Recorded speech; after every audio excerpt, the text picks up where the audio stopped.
प्रश्न, किसी पार्क में एक फिसल पट्टी बनी हुई है।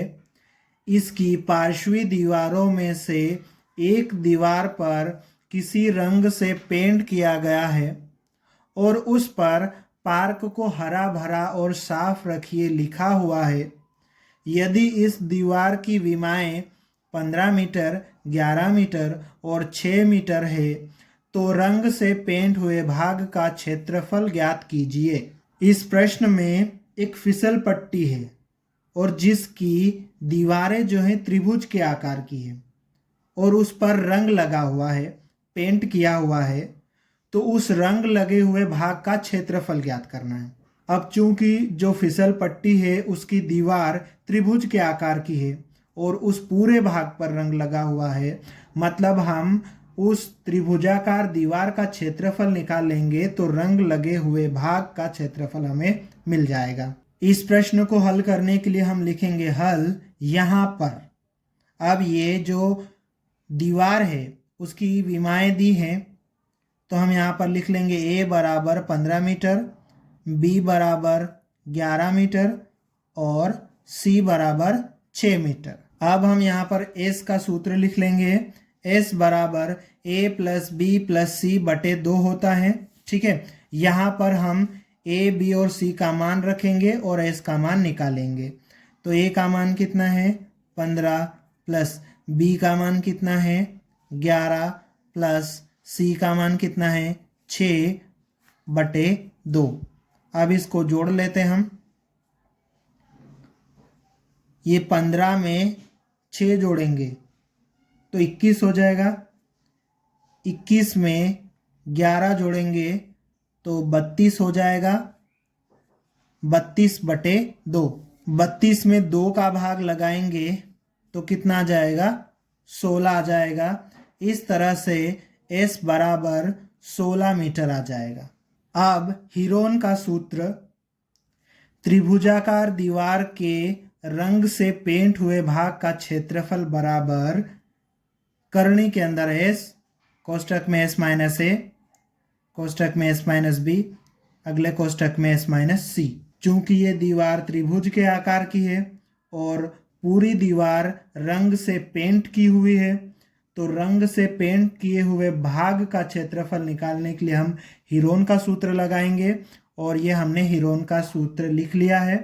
अब हम इस सूत्र में s, a, b और c का मान रखेंगे और रंग से पेंट हुए भाग का क्षेत्रफल ज्ञात करेंगे।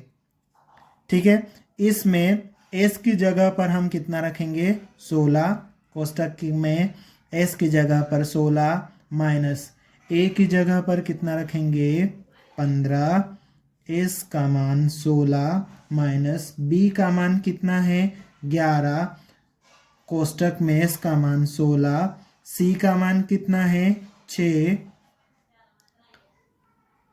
अब आगे बराबर करनी के अंदर 16 हमने लिख लिया, गुणित 16 में से 15 घटाएंगे कितना आएगा 1, गुणित 16 में से 11 घटाएंगे कितना आएगा 5, गुणित 16 में से 6 घटाएंगे कितना आएगा 10। अब बराबर करनी के अंदर 16 और 1 का गुणा करेंगे तो ये 16 ही आ जाएगा। ठीक है, और इस 16 को हम तोड़ लेते हैं। 16 को क्या लिख सकते हैं अपन 2 गुणित 2 गुणित 2 गुणित 2। 2 का 2 में गुणा करेंगे 4, 4 का 2 में गुणा करेंगे 8, 8 बन गया। 8 का 2 में गुणा करेंगे 16।